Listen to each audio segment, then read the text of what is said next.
bear with us for 10 or 20 seconds whilst others join us from the waiting room. For those of you who have joined us before, welcome back. For those of you who haven't joined us before, a very warm welcome from us, the Zionist Federation and the World Zionist Organization here in the UK, and also the yearning.Sharing community in Glasgow, and we have the Aliyah here with us this evening, Aaron Hodaya.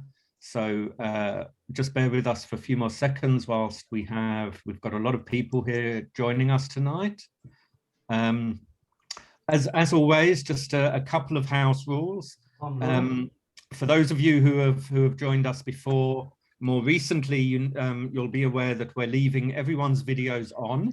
It's up to you if you want to turn them off, but we would ask that you all mute your microphones.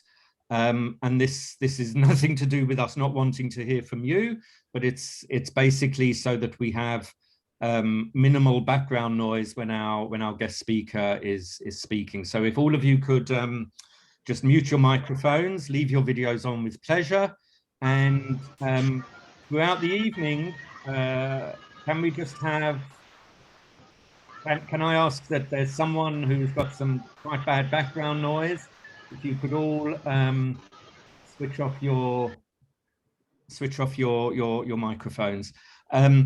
We'll ask you periodically through the chat facility to submit any questions that you'll have for our speaker this evening. So please do ask whatever questions you have, and we'll do our very best to get as many of them answered as possible. So I think that's enough from me. Welcome to everyone, and I'm going to pass over now to our to the WZO's Shaliach in Glasgow, who is Aharon, and he will also say a few words, and then he will welcome our guest speaker of the evening. So that's over from me, and over to you, Aharon. Okay, hi everyone. So I'm Aaron, this is Aliyah. We are the youth couple in yearning.Sharing in Glasgow, and also the WZO Shlichim and the Jewish chaplains for Scottish universities. And it is really an honor on behalf of the whole yearning.Sharing community. We're very honored to host this and partner with WZO UK, and we're really happy to see everyone. And I just want to say, Monday is Yom Yerushalayim, and we heard Naftali already twice. The story, it's really an inspiring story. It's a story that for us as young people, it's maybe the most recent Aliyah story of a group that's kind of in our age. That I have friends who've been part of this story, and we really are happy, towards Yom Yerushalayim. Yom Yerushalayim is the connection between the Ethiopian community and Yerushalayim is a very strong connection that I hope that Naftali would speak about better than I can. But it's very, very exciting, and I think it's a very great preparation for Yom Yerushalayim. So Naftali, welcome. Thank you so much, Aaron and Hodaya, and good evening, everybody. It's a big honor for me to be here in my city in Israel, in Beersheba, and to speak with you a little bit about my community. And I hope that in the next 45 minutes, I will be able to give you some information that you never had, and that you will learn more about the beautiful of the Beta Israel community. My name Naftali, is... your camera is off. Thank you. Hold on. My Thank name you. is Thank you for letting me in. For some reason, I have some problem. Hold on. So my name is Naftali Aklum. I was born in Ethiopia in 1979, and I am the youngest of 12 brothers and sisters. My family were among the first group to do the journey from Ethiopia to Sudan, and from Sudan to Israel.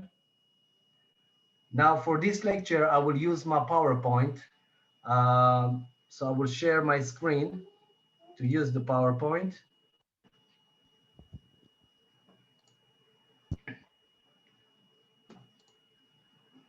Okay, so this is pictures of my family. In the middle, you can see my brother, my father, may rest in peace. In the left, you can see my sister, my two sisters, and my mother. And in the right, you can see some of my brothers. All those pictures were taken in Ethiopia before we made Aliyah to Israel.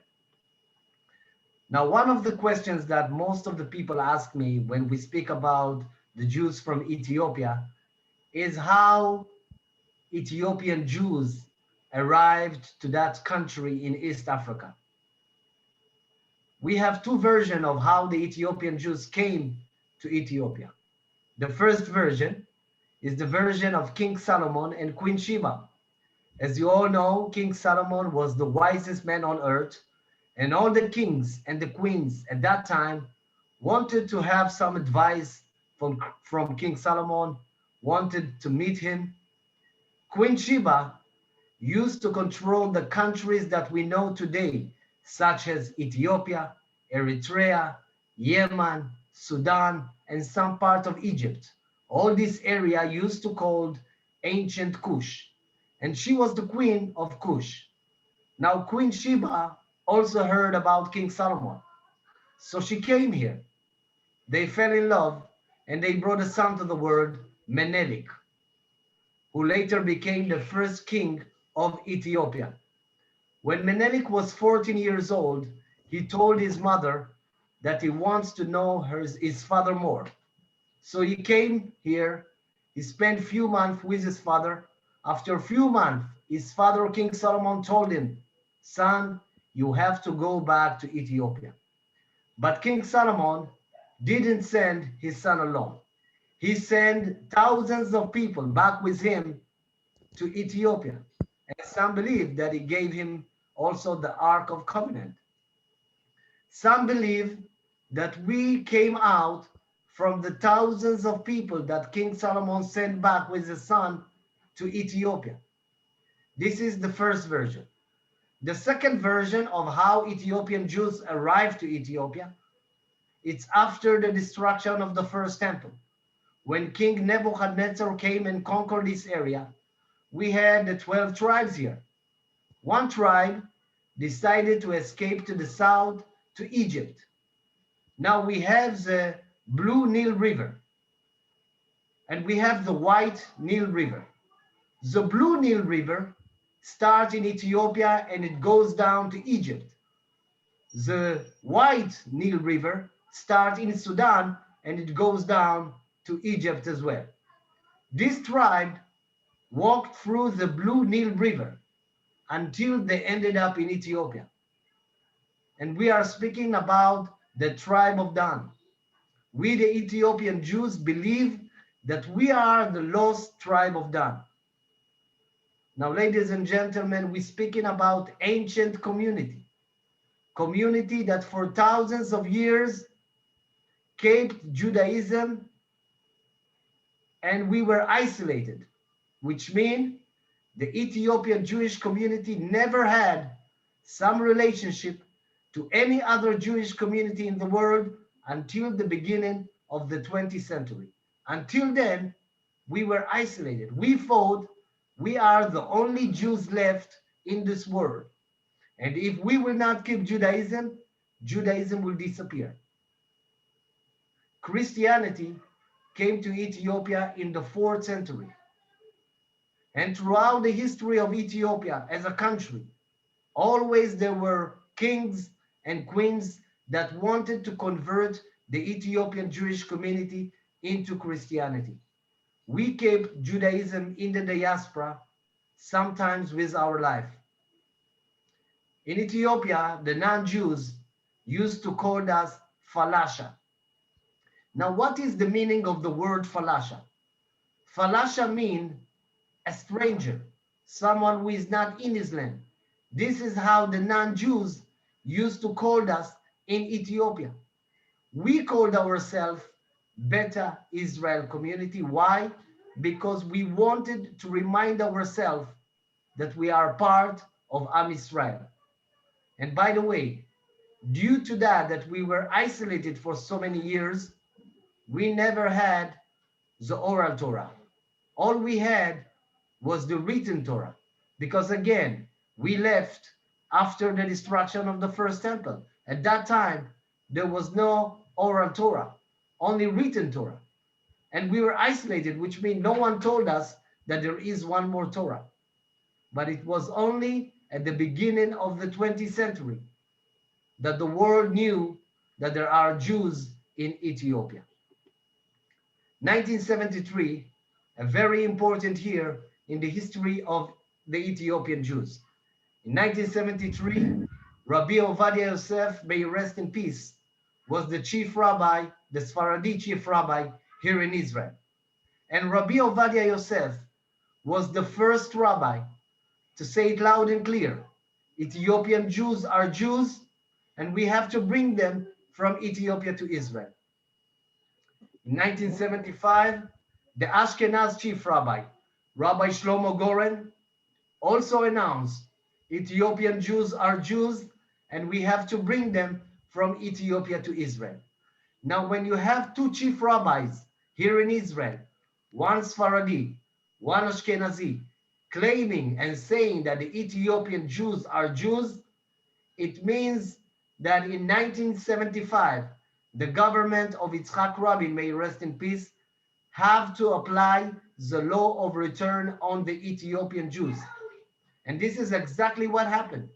In 1975, the government of Yitzhak Rabin applied the law of return on the Ethiopian Jews, which means the Ethiopian Jews finally can take a flight from Addis Ababa, the capital of Ethiopia, to Ben Gurion.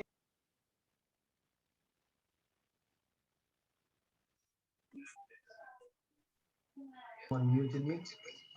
And to fulfill their dream to return back home to Zion. But unfortunately, Ethiopian Jews didn't came in 1975, they didn't came in 1976, and they didn't came in 1977. I would like to show you a video that will explain to you why Ethiopian Jews were not able to come in 1974, 1975, and throughout the 70s.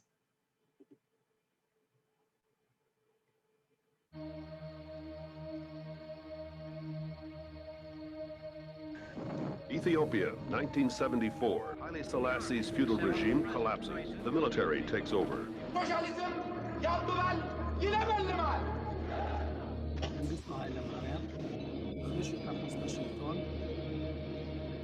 אני חושב הוא רצה לשנות הכל מאפס, להתחיל מהכל מאפס. כל מי שידע לקרוא וכתוב, לחסל אותו לגמרי.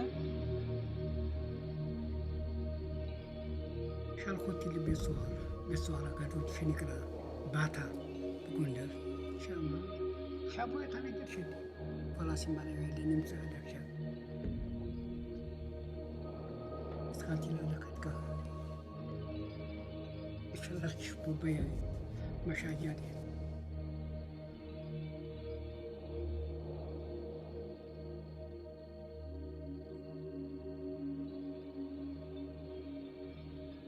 היה מחלות, היו מחלות, אנשים נתנו מתים יום, כי אפשר לרפות אותם, אין תרופות, ואוכל גם, אם אתה רוצה לאכול אוכל, לא משהו אוכל, זה מוזהם גם האוכל, זה מאוד היה קשה.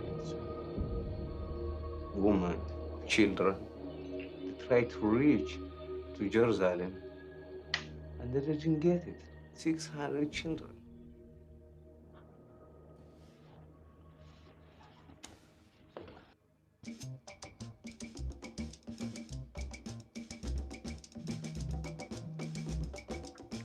לאבא שלי קוראים פרדה אקלום. והיו לו כל כך הרבה כובעים. מצד אחד היה את הכובע של איש חינוך. הכובע השני שלו היה אקטיביסט.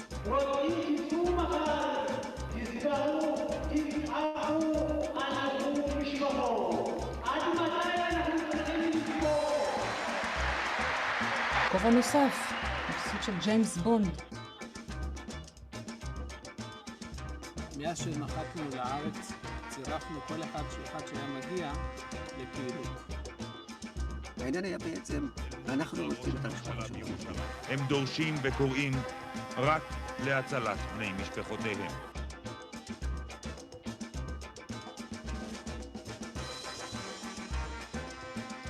אנשים מתים ברעב, אנשים מתים במחלות.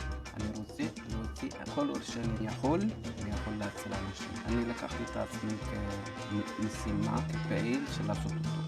היו שם אנשים, באמת חוצות נפשם, כמו פרדה אקלום, כמו זימנה, כמו עוד פעילים אחרים שהיו בשטח.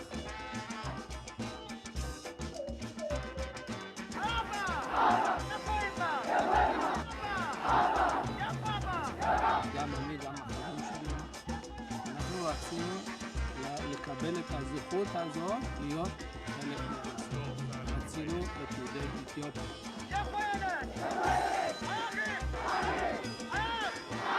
את העלייה הזאת עשו את מספר אנשים, כל מיני אנשים שהם לא מדברים.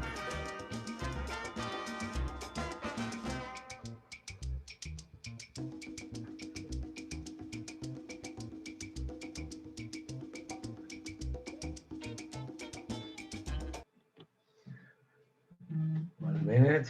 Let's wait. 1977, in Israel, we had election here, and the Likud party won the election for the first time, and the new prime minister is Menachem Begin. Menachem Begin was a very important prime minister because one of the first things that Menachem Begin did as a prime minister was to invite to his office the head of the Mossad then, Yitzhak Khofi, and he told him, bring me the Ethiopian Jews. That was one of the first things that Menachem Begin did as a prime minister. He wanted the Ethiopian Jews to come to Israel. But even though he wanted, still there was no way to bring the Ethiopian Jews. Now Mengistu Haile Mariam, the dictator from Ethiopia, had some problem. When you are a dictator, you will always have individuals or groups that will start to rebel against you. Same thing happened in Ethiopia. There was a group called TPLF, Tigray People Liberation Front, that started to rebel against Mengistu Haile Mariam regime. Now Mengistu needed some help, and he asked the government of Israel to help him with some weapon and advice. And after a few meetings, we had what we call the arm deal. The arm deal, it's a deal between Ethiopia and Israel. Israel is willing to give weapon and advice to Mengistu Haile Mariam so that he will be able to fight against those groups that started to rebel against him. And in return, all you have to do is to let some thousands of Ethiopian Jews to leave the country. Mengistu Haile Mariam agreed, everyone agreed, but Mengistu Haile Mariam had one condition. It have to be a secret deal. And in 1977, in November 1977, for the first time, the Mossad is coming to Ethiopia. Now those Mossad agents coming to the capital city, Addis Ababa in Ethiopia, they don't speak the language, the national language, Amharic. They don't understand the new culture in Ethiopia. But most important, they don't know exactly where are the Jews' villages, which means they needed help. And one of the people that they were asking help from was my late brother, Ferede Aklum. My brother in the 70s was a teacher. The organization ORT opened school in the beginning of the 60s in the Ethiopian Jewish villages to prepare the community for the day that they will come to Israel. My brother was a teacher in one of their schools. And the Mossad agent approached to my brother and they told him, we have a list of 120 Ethiopian Jews from the Gondar area. This is the map of Ethiopia. Ethiopian Jews used to live in the northern side of Ethiopia, in Tigray, in Gondar. In the middle, you can see the capital city, Addis Ababa. My brother was a teacher in Gondar. And the Mossad people told my brother, we have a list of 120 Ethiopian Jews. We want you to bring them from Gondar to Addis Ababa so that they will be able to fulfill their dream to go back home to Zion. Now, you have to understand, in Ethiopia, the only dream we have, it's one day to return back home to Zion. So my brother had that dream as well. And he told the Mossad agent, I'm willing to help, but I want to be one of the 120 Ethiopian Jews that going to Israel. The Mossad told my brother, it's a pilot. We will have more groups in the future. In the meantime, we need your help. So when my brother saw those people coming from Israel to save his community, he said to himself, I must help them. And this is exactly what he did. He found, organized the 120 Ethiopian Jews from Gondar, and he brought them to Addis Ababa. By the way, by bus from Gondar to Addis Ababa in the 70s, we are speaking about more than 3 days on the road. So it's not an easy road. In January 1978, for the first time, 120 Ethiopian Jews coming legally to Israel. Few weeks after this group arrived, the foreign minister at that time in Israel was Moshe Dayan. Now, Moshe Dayan had a press conference in Geneva, and one of the journalists asked him about the deal between Ethiopia and Israel. Now, we all know it's a secret deal, but unfortunately, Moshe Dayan spoke freely about this deal, and he told the world about the deal between Ethiopia and Israel. The next day, the whole world will know about the deal between Ethiopia and Israel. When the dictator from Ethiopia, Mengistu Haile Mariam, heard about it, the first thing that he did was to cancel the deal.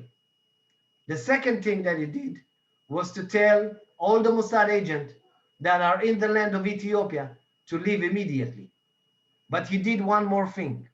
He started to chase after all the Ethiopian Jews activists that took part in this deal. One of them is my brother. So my brother, Ferede Aklum, became a wanted man in his own country. Now, to be a wanted man in Ethiopia in the 70s, under the regime of Mengistu Haile Mariam, it means that if they will catch you, you are a dead man. Now, what would you do if you know that your life is at risk? You will run away. Now, let's go back to the map. My brother is in Gondar. The closest country to run to, it's Sudan. Now, two problems with Sudan. Sudan is a Muslim country. It's not safe for a Jew to be there. But you can hide your identity as Jew. The second problem is the distance between Gondar to the capital city of Sudan, Khartoum. We are speaking about more than 300 miles, which is about 700 kilometers. It's easy when you do it by airplane or by car, but it's tough and hard when you have to do it on a journey walking in the desert from Gondar to Sudan. My brother didn't have any other option.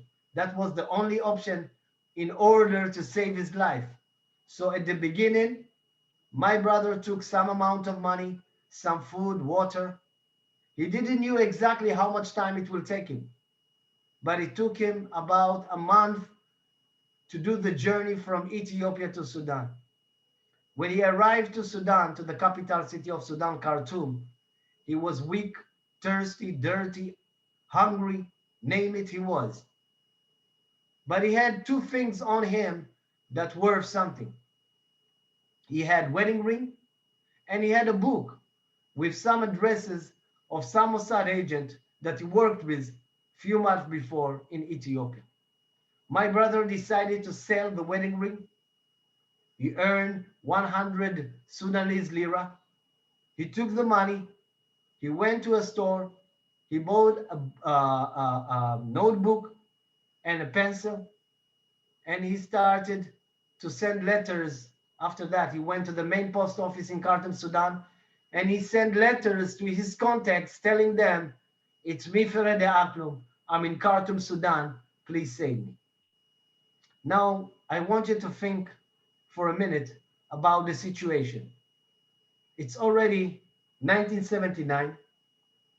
My brother is in Khartoum, a Jewish guy, a black guy in a Muslim country, sending a message. He's not sure that his message will arrive, but my brother is waiting another 5 months, living as a homeless in the street of Khartoum. But after 5 months, not only that his message arrived, the Mossad decided to send a young Mossad agent, Danny Limor, to save my brother from the street of Khartoum and to bring him from Sudan to Israel. I will not go into details how Danny Limor found my brother in the street of Khartoum, but I can tell you that it took him 3 days to find my brother in Khartoum. When the two of them met, the journey of all Ethiopian Jews from Ethiopia to Sudan and from Sudan to Israel started. They opened a gate for all the Ethiopian Jews to fulfill their dream to return back home to Zion after more than 2,500 years. From 1979 until 1984, 20,000 Ethiopian Jews left their villages, going to the unknown. No one promised them that in the end they will make it to Jerusalem, but they saw an opportunity. And when that opportunity came, they all left and started a journey in the desert to fulfill their dream. When my family started this journey, I was 6 months old. Now think about babies, think about adults. In my village, we had an old man, 82 years old. His family told him, don't leave, stay here, you will not make it. The old man told his family, I'd rather die on my way to Jerusalem, but I will not stay here. And unfortunately, he passed away on the road. Out of the 20,000 Ethiopian Jews that left everything behind, their house, their land, their properties, their life, out of the 20,000, 4,000 Ethiopian Jews didn't make it and died on the way. When the Ethiopian Jews already make it to Sudan, they put them in a refugee camps. And in those refugee camps, we call it our own little Holocaust. Every day, between 10 to 20 people died because of the food that they gave them in the refugee camps, disease in the refugee camps. Many Ethiopian Jewish women were raped by the Sudanese soldiers. And we've been through all this just because we wanted to return back home. We always knew Ethiopia, it's not our land.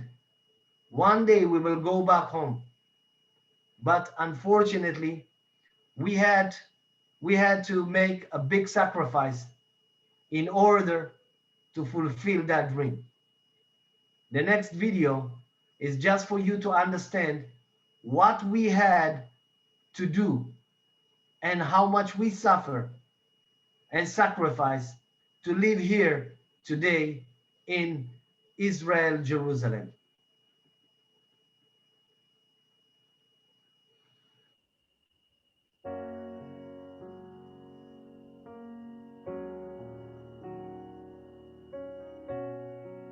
אני כותב את המכתב הזה לאנשים שלעולם לא יקראו אותו.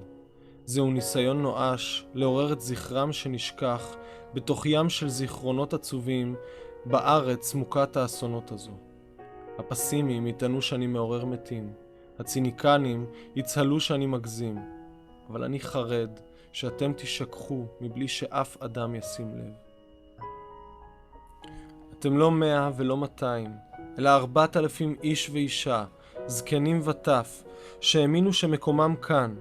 ניסיתם להגשים את חלומכם ויצאתם למסע רגלי מפרך, דרך ג'ונגלים סבוכים, נהרות גויים ומדבריות אימתניים, שבהם רוצחים ואנסים מטילי אימה וחסרי לב. אבל נשארתם שם, במרחב האינסופי, קבורים בתוך אדמה זרה בקבר לא מסומן. לא מעט מכם מבלי שאיש הניח עפר על גופותיכם.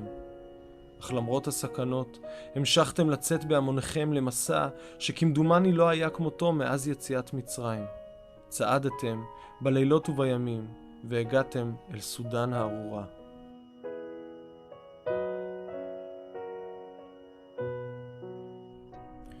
סודן פערה את פיה ואימה לטרוף את כולנו מבלי להשאיר זכר.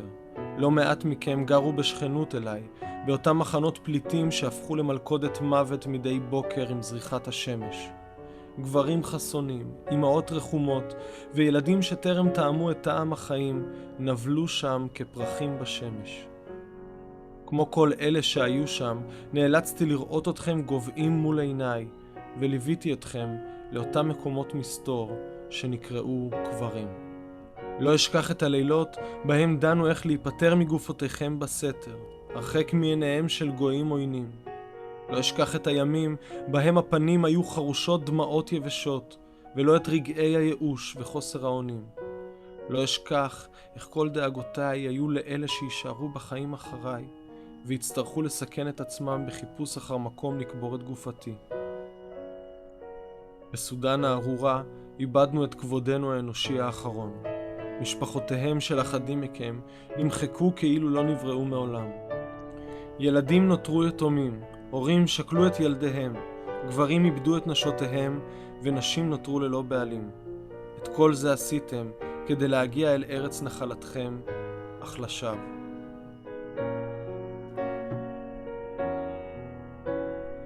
בארץ שחלמתם לחיות בה, האנשים חיים בקצב מסחרר, והזיכרון שלהם קצר מאוד.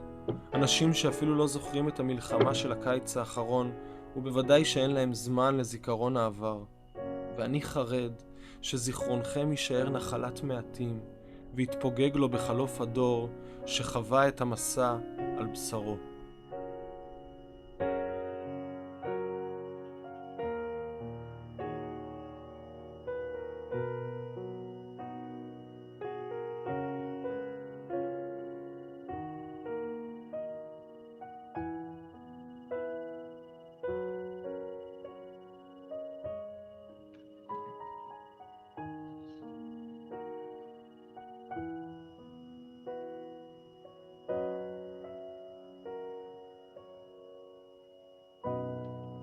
So my community really made the ultimate sacrifice to return to Zion.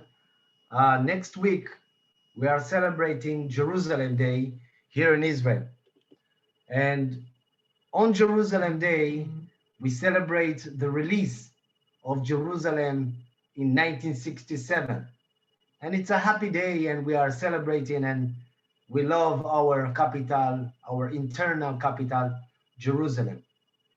But on Jerusalem Day, we, the Ethiopian Jewish community, we also remember the 4,000 Ethiopian Jews who didn't make it and died on the way.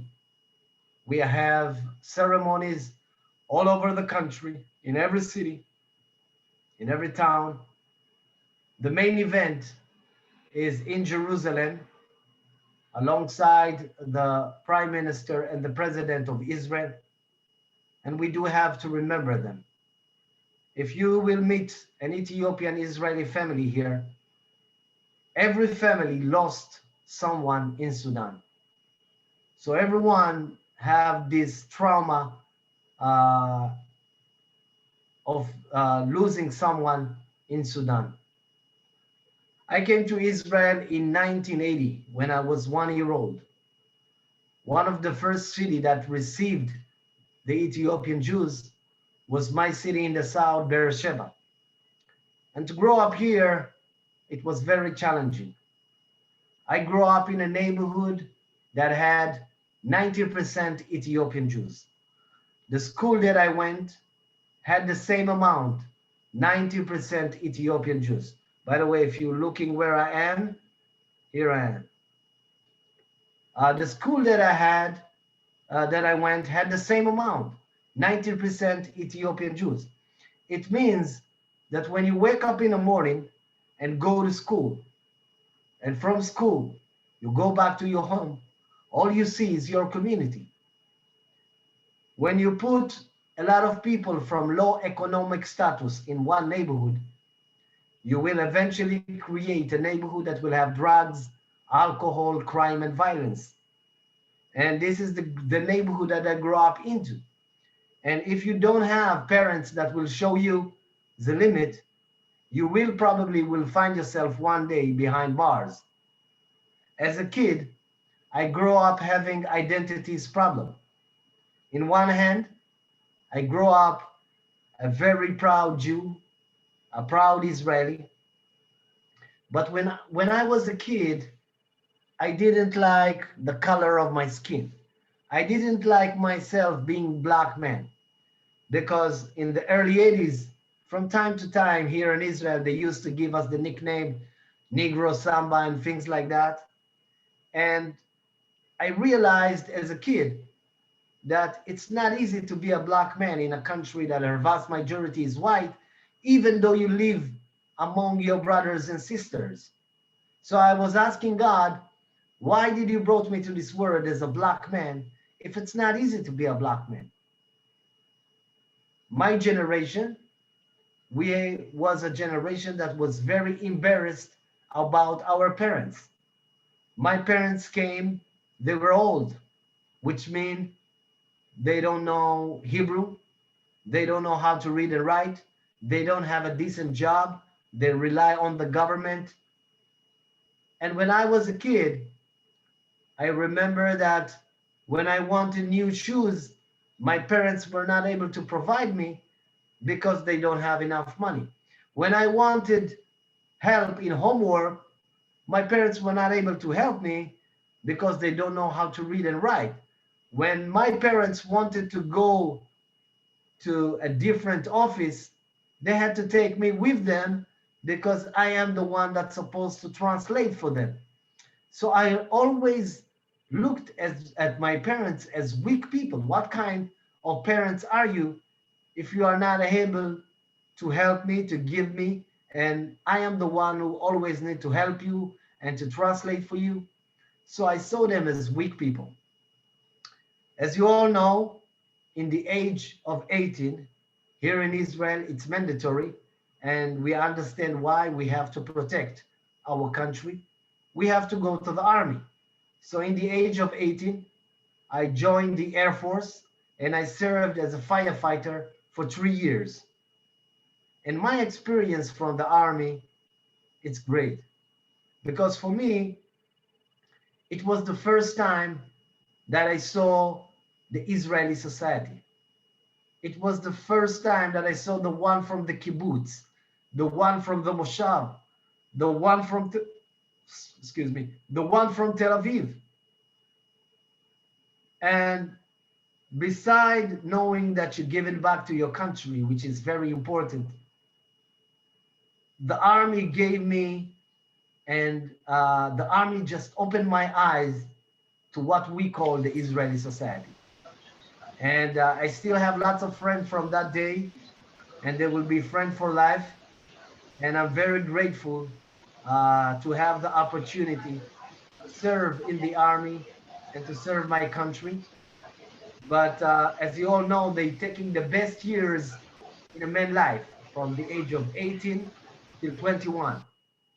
And after the army, we Israelis usually take 1 year off. You know, we're traveling in the world. I traveled to South Asia for 1 year. And then I came back. I did my first degree in Ben Gurion University in Beersheba, studying political science and government. And after that, I started to work in the education system. In a man's life, there is always a point that can change your life. Sometimes it can be a good change, and sometimes it can be a bad change. My point came when I arrived to the age of 30, 11 years ago. And I did something that changed my life. I went back for the first time to our roots trip back to Ethiopia. And let me tell you this, Ethiopia is a beautiful country, really. One of the beautiful places I've ever been. Not because I was born there, just because she is beautiful. And I saw a beautiful culture with beautiful people. I went back to the village that I was born. I saw friends of my family.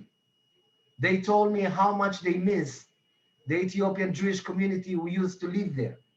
They told me about my father, who used to be a very important person in the village.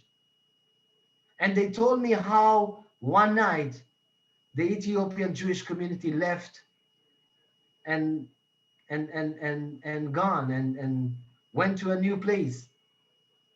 And when I came back from this trip, I came back a different person. I came back even more proud Jew, because to see the place that your forefather Cape Judaism, it automatically makes you feel much more proud Jew. A proud Israeli, because when you get to see the situation and the place that my parents lived in the village of Ethiopia, you are more proud Israeli. But none less important, I came back a proud black man. Black is beautiful. And this is me, Naftali Aklum. I'm Jew. I'm a black man. I'm an Israeli. This is the whole package. I took all my little identities and I create one strong identity. When I came back from this trip, my father was a very sick man. He was lying in Soroka Hospital in Beersheba.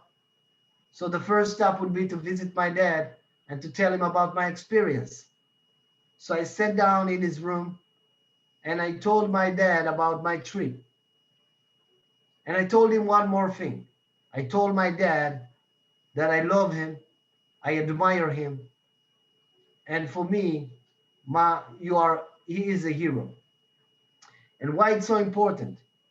Because it took me 30 years to tell my dad that I love him, admire him, and that I think that he is a hero. You see, no one told us when we were kids that our parents walked 300 miles in the desert, that our parents left everything behind just because they had a dream. We always grow up knowing that the government of Israel saved and brought our parents, which is true. But no one told us about what our parents did in order to be here. Once I knew that, I saw my parents as heroes. Because to be honest with you, I'm not sure that if I was there in the same situation, I'm not sure I would do that.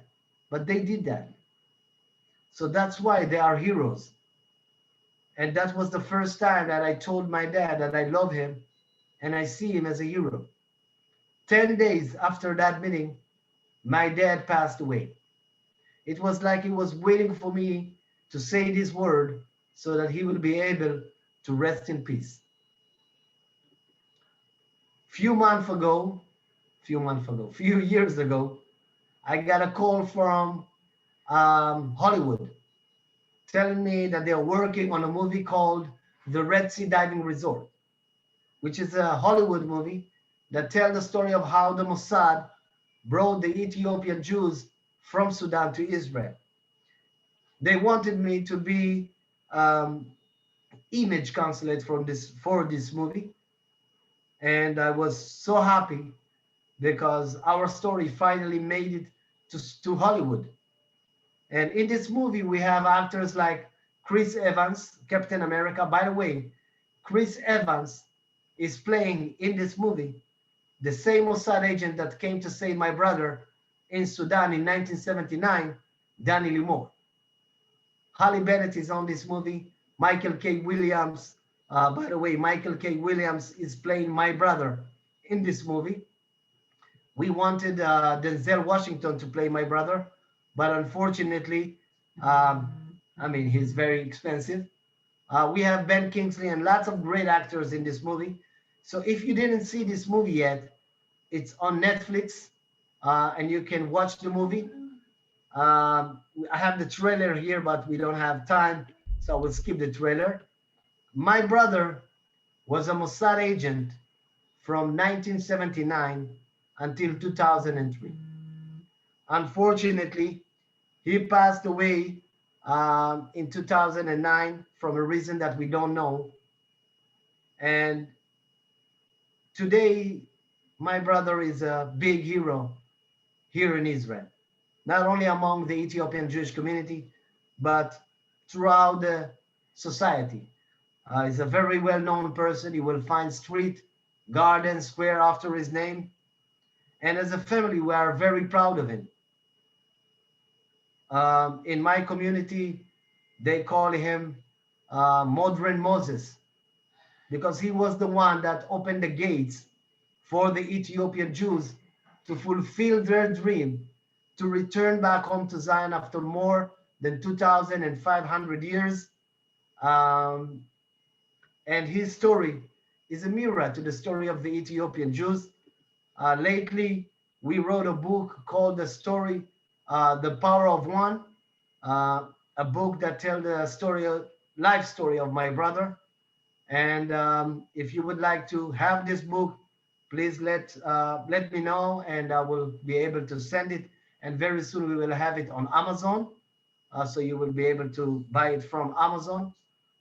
Lately, with the help of Jewish National Fund, we were able to translate this book from its original Hebrew to English. And I would like to end this presentation and to allow you to ask questions with some word of our Prime Minister, Benjamin Netanyahu, speak about the importance of the story of the Ethiopian Jews to the Israeli society and to Jews all over the world.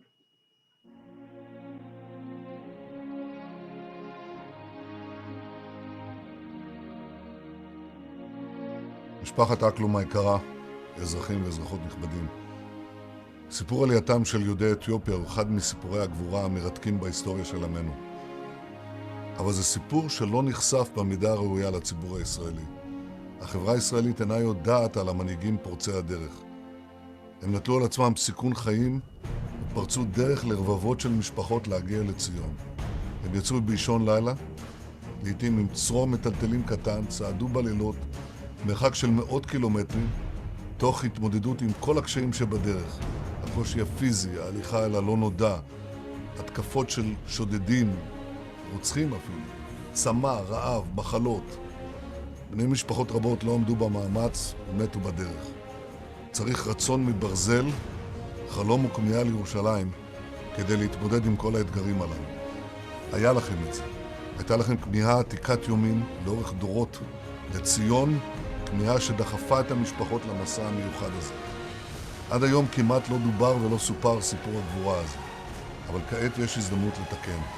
כעת יש הזדמנות להביא את סיפור עליית יהודי אתיופיה כחלק מפסיפס סיפורי העלייה של יהודים מכל חלקי תבל.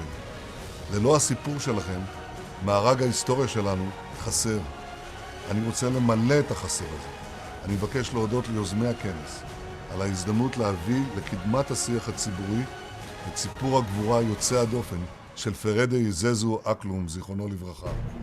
פרדה היה חלוץ שפרץ יחד עם אנשי המוסד את הנתיב לעלייתם של יהודי אתיופיה לישראל דרך סודן. בעקבותיו באו עוד רבים. כל אחד תרם כמידת יכולתו, אבל המשותף לכולם היה שהם התעלו מעבר לאינטרסים המשפחתיים או האישיים הצרים וסייעו לקהילה כולה. נתינה שכזו, אומץ לב שכזה, אלה ראויים שיהיו מודל לחיקוי לדור הבא של מדינת ישראל. ברכותיי לכם וכולכם.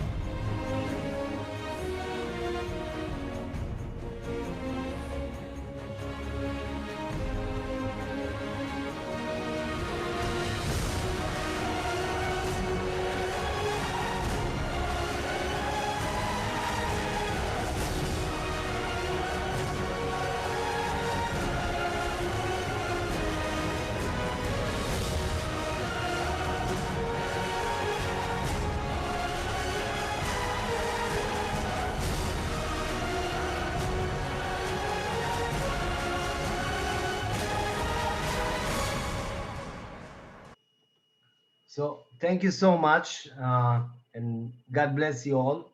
And I think we have another 15 minutes for questions. So please feel free. I will stop sharing now. Good evening, ladies and gentlemen. My name is Dimitri Mevzos. I'm from WZOK. First of all, I would like to thank you, Naftali, for this fascinating story. I heard about it a couple of times, but I mean, to listen, just I'm, you know, Ole Hadash by myself, and to listen this from you, it's really amazing, and the heroic, you know, history about your brother, it's just amazing. Thank you very much for being with us. I would like to thank you to our friends and colleagues in the Deaf and Aaron from Glasgow. I would like to say thank you to all the audience we have here. It's just amazing, the geography where people coming from: Surrey, Houston, Manchester, Norfolk, Yorkshire, Wallasey. Wow, guys, it's amazing. Thank you very much for joining us, and let's go to the chat and see your questions. Okay, and okay, the first question: are there any Jews left in Ethiopia? Okay, that's a great question. In Ethiopia, we have, that's my daughter, she's coming from time to time. Sorry. In Ethiopia, we have what we call the Falashmura. The Falashmura is a group of Jews that their forefathers converted into Christianity in the late 19th century. And now we have about 5,000 who are still waiting in camps in Gondar and in Addis Ababa. And I hope that the government of Israel will bring them as soon as possible, because they have families here and they have to reunite with them.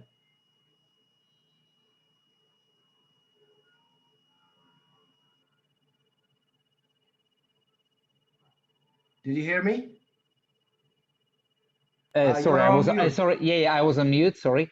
How many Jews of Ethiopian descent live in Israel today? In general, what is their status within general Israeli society?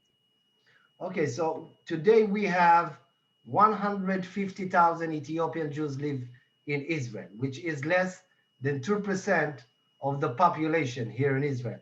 But it's a very young community, 60% under the age of 40, which means it's a very young community. We are small, but I mean, you know, we are small, but in the same time, we have a woman, which is a minister in the government of Israel, minister of immigration. We have a vice minister. And so we are a small community, but we are everywhere. Thank you for this. The next question is from Corinne. Did Israel have to have a secret deal with Sudan, a Muslim state, to ensure the safe Aliyah of these Ethiopian Jews? No, well, it was at that time there was no deal between Israel and Israel never had diplomatic relationship with Sudan until recently. So we didn't, in the 70s, there was no diplomatic relationship, and the Mossad worked there as without the knowing of the government of Sudan. For example, the movie The Red Sea Diving Resort, it's telling the story of how the Mossad rent a resort that during the day was supposed to be a place that people diving, and in the night, from there, they used to take the Ethiopian Jews to the sea, and from the sea, with the help of the Navy, to Israel. So there was no agreement with the Sudanese government to bring the Ethiopian Jews from Sudan to Israel. Thank you. Shalom Naftali, how do you think has advanced the integration of Ethiopian Jewry in Israel, and how has changed the situation of your communities since the first ones made Aliyah? Well, lots of change. So at the beginning, as I said, it was tough, not easy. Still, we have lots of challenges. For example, from time to time, we do suffer from racism, discrimination, and police brutality. It's still there.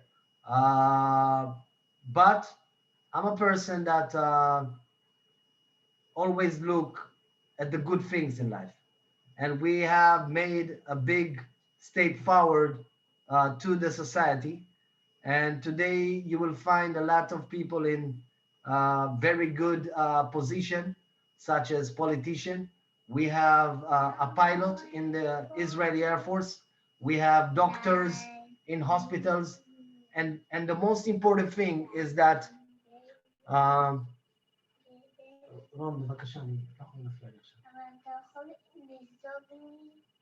sorry. Her mom went to a wedding, so she had to stay with me. Anyway, we are the most important thing is that 20 years ago, in a family, you would not find someone who have a degree. I mean, going to university was not something that Ethiopian family used to do. Everyone worked to pay the bills, but today in every family you will find 2 or 3 that have a degree, which means we're going to universities with the help of the Israeli government. And when you have a degree, there is a big possibility that you will find a good job. If you will find a good job, probably you will make a good money.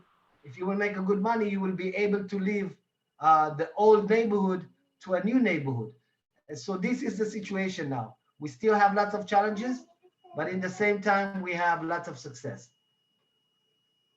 Thank you for this. It's fascinating. Do you still have the Torah from Ethiopia in your community? Well, we don't have it in our own community. We many not well the Kesim, which is our spiritual leaders, they brought some. We call it Orit in Amharic or in Tigrinya. They brought some with them, and some of them just put them in the Israeli Museum in Jerusalem, so that the government and the museum will keep them for generations to come. So I mean, here we accept the oral Torah. So for example, in Ethiopia, we never celebrated holidays like Hanukkah and Purim because those are holidays from the oral Torah. Of course, today we celebrate all the holidays because we accept the oral Torah. So we have our own synagogues, like the people from Morocco have their own synagogue, or the community from Iraq. We have in every city you will find Ethiopian synagogue, but we pray the same such as the other. Thank you. Can most young Ethiopian Israeli children today speak Amharic as well as Ivrit? Well, unfortunately, I don't speak Amharic because, Dima, remember I told you that when I was a young man, I was embarrassed about my parents. And we wanted to be part of the Israeli society. And we thought the best way to be part of the Israeli society will be to delete our history, to delete the language that our parents came from. We thought that this is the best way. And due to that, I don't speak today Amharic. And I feel guilty and I don't feel good with myself that I don't speak. But now we know that the best way to be in the Israeli society is to keep what you came from. It can be from every country because that makes you unique. That's the beauty of our society. Everyone come with something and we are not the same. That's the beauty of it. So today, unfortunately, not a lot of young people are knowing Amharic. I'm trying to teach my daughter here to learn so that she will be able to learn this beautiful language. And as activists, what we are trying to do, we are trying to create more programs in schools and after day school so that this young generation will respect their history, will be proud of them as Black people, as Jews from Ethiopia. So we are doing that. This is what we can do. You spoke about the memorial of your brother? Where is it in Israel? If it's in Israel, yes. So the memorial is for all the Jews who left, who passed away, who perished their life on their way to Sudan. It's everywhere. It's in every city. For example, in my city tomorrow, we will have a memorial for the 4,000 Ethiopian Jews who didn't make it and died on the way. On Monday, it will be on Mount Herzl, alongside the President of Israel and the Prime Minister of Israel. So it's everywhere in the country, everywhere, and not only where there are Jews of Ethiopia. It can be a small kibbutz that don't have Ethiopian Jews, but still they will make a memorial event for the 4,000 Ethiopian Jews who didn't make it.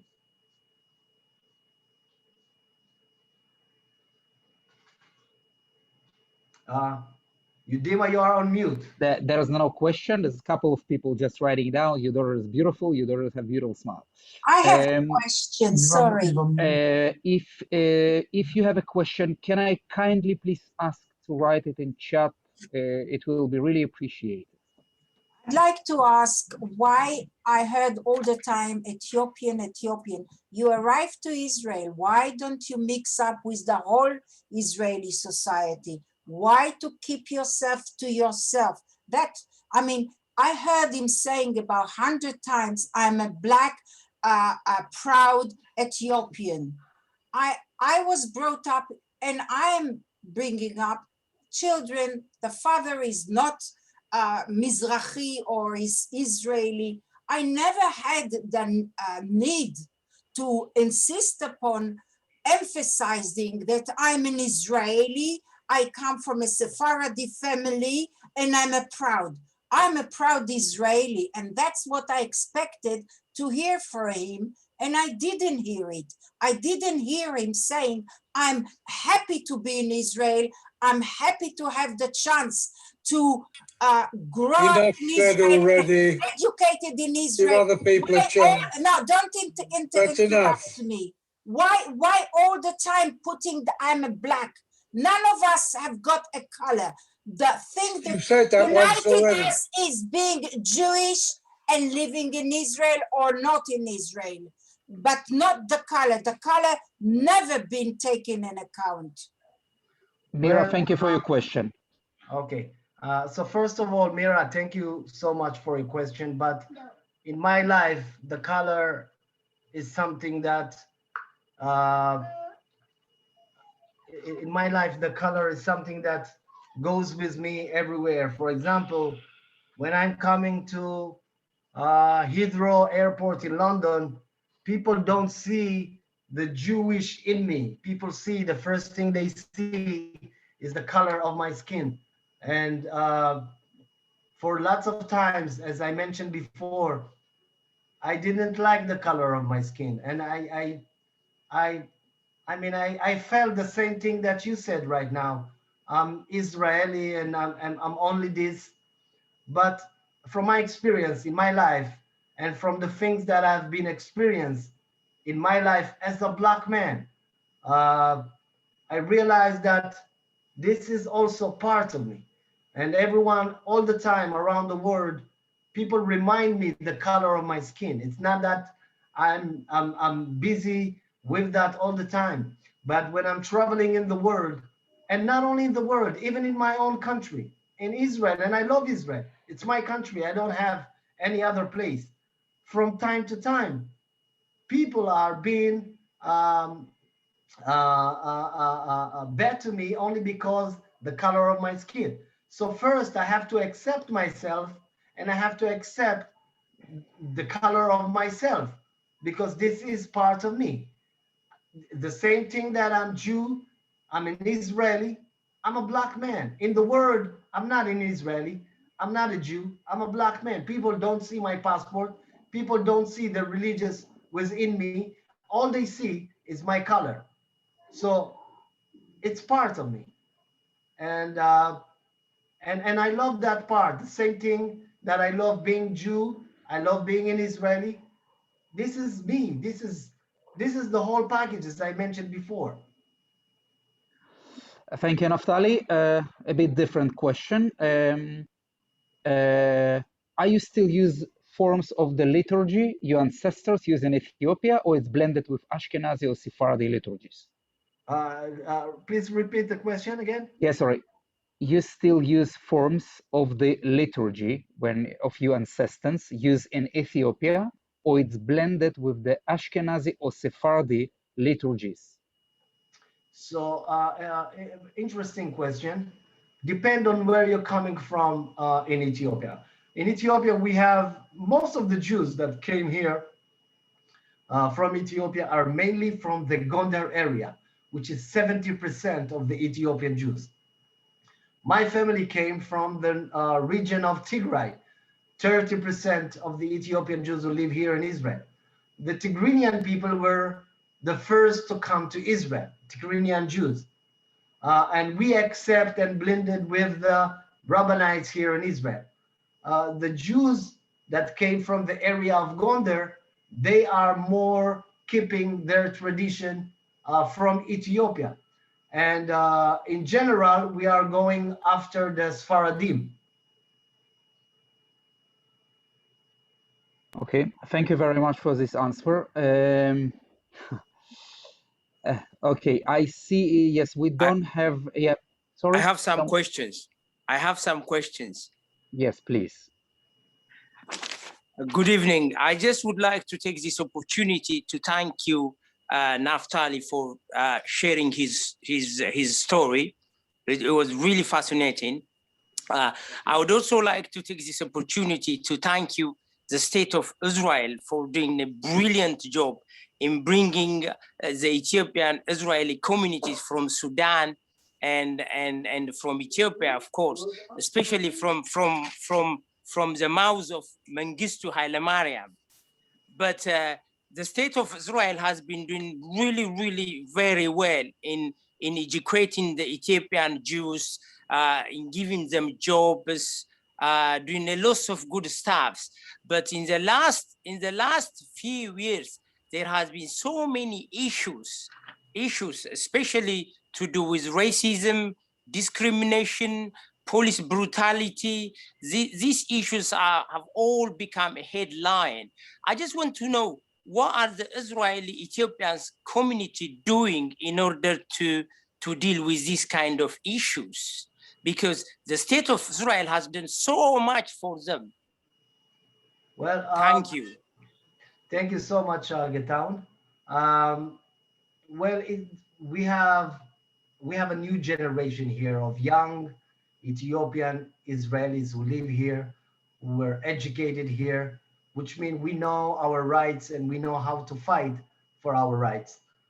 Mainly, most of the time, what we are trying to do, and different activists, it's to demonstrate and to raise awareness about